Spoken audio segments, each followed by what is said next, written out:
Greetings, my fellow imposters, and a good time of day to you all, whenever and wherever this may find you. Oh, the burdens we carry, they'll certainly drive us into the ground. For the past 4 hours, I've been desperately trying to sleep to no avail. Just before that moment when you finally collapse and lose consciousness, it feels like my body forgets to breathe.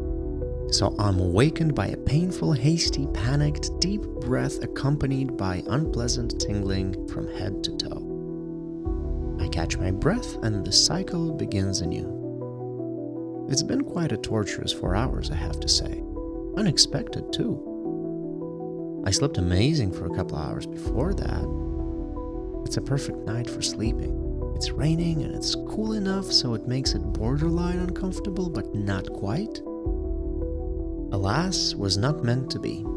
We shall try again tomorrow. In the meantime, here I am, mourning what could have been a great night's sleep and trying to figure out what gives. Like, what the hell? Why?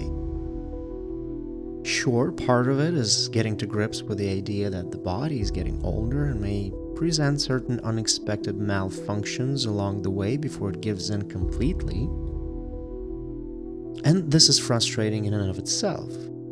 Obviously, because you'll always feel that these malfunctions are presenting themselves prematurely. But then again, if you've been blessed with a relatively healthy and low-maintenance body, any malfunction is going to feel premature and unfair, I would guess at any age. So you go off in search of the big reason, the root cause, the hidden evil that's making you feel like crap and messing with your sleep. But a few initial scares, conversations, tests, and YouTube videos later, you once again come to the same boring conclusion. Clean up your act, don't drink, quit smoking, and you should be okay. You're almost disappointed with this objectively great news. There's nothing seriously wrong with your body. Clean up your lifestyle and you'll be alright. Clean up your lifestyle and you'll be alright. Not good enough. After a certain age, you can feel so bad, so abruptly, that when you go into the doctors, your attitude is more like, cut the crap and just show me where the cancer is.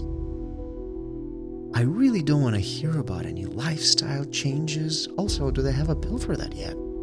The frustrating part is that you feel you're in pretty decent shape, you know? Your diet is pretty clean, you exercise some. You can quit the cigarettes whenever you want to, and you don't really get hangovers anymore. That's a good sign, right? For most of us normal people prone to vice and trapped in a survival routine, the state of our health, I think, is similar to the state of our bank accounts. There's always room for improvement. On the other side, there's the psychological component, the burdens we carry. The things left unsaid, the issues left unresolved. These things go quite deep and they like to fester, unbeknownst to us sometimes. They hide deep in the recesses of our tired and broken minds.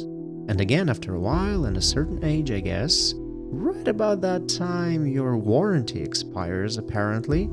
Along with the physical wear and tear, all the psychological burdens start to overflow and manifest in unexpected and ugly ways.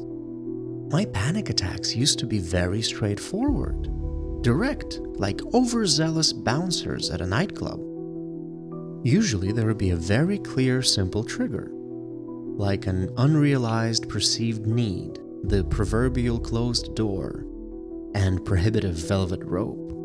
And if I insisted on pushing more in that direction, the bouncer would rough me up a bit, but I'd be perfectly fine the next day. However, nowadays, my panic attacks are more like elite assassins keen on making my death look like an accident. They are insidious, unexpected, and darn ruthless. And I don't know what new age designer poison these guys are using, but it can take weeks to fully recover sometimes. And it feels unfair again. I'm a decent person. I make it a priority to be of service and nice to others, paid forward, always paid forward. Like, what the hell? What gives? The usual everyday is complicated enough and barely survivable without having to deal with this extra crap. What the hell? I'm a nice person. I'm nice to others. Am I nice enough to myself? Now that's the question. Objectively? Of course not. Take a walk with me here and see if any of this resonates and feels familiar. Physically speaking, if you were to objectively pit the good habits against the vices just in terms of volume, vices win every day. If you really think about the coping mechanism value of it, whether it's food, alcohol, smoking, or anything else for that matter, the line between a means to an end and abuse gets very blurry very quickly. Also, none of this need be to extreme excess to be detrimental long term. Over enough time, light abuse will take a toll as well. So no, that isn't being nice to yourself if you take a sledgehammer to your health every day just counting on the fact that you'll heal overnight. That's fine for when you're 23, but it's a bad long-term strategy. Speaking of sledgehammers, we are so good at focusing on our mistakes and shortcomings and destroying ourselves from within rather than building ourselves up. When was the last time you were properly nice to yourself? When was the last time you gave yourself credit for all the stuff, big and small, you get done every single day? We hear so much about gratitude and how powerful it can be, and I agree. However, we are too often only grateful for things that happen to us and around us. And it can be such a powerful and healing tool if we were also grateful for things happening within. Look at me. I managed to get out of bed today and do the thing I was supposed to do and see it through. Good on me. I deserve some credit for that. We need to practice this sort of thinking as often as possible and learn to be nice to ourselves first.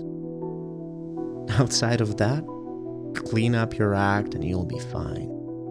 This has been another pseudo-intellectual and quasi-philosophical rant from yours truly. Thank you so much for listening. Be good.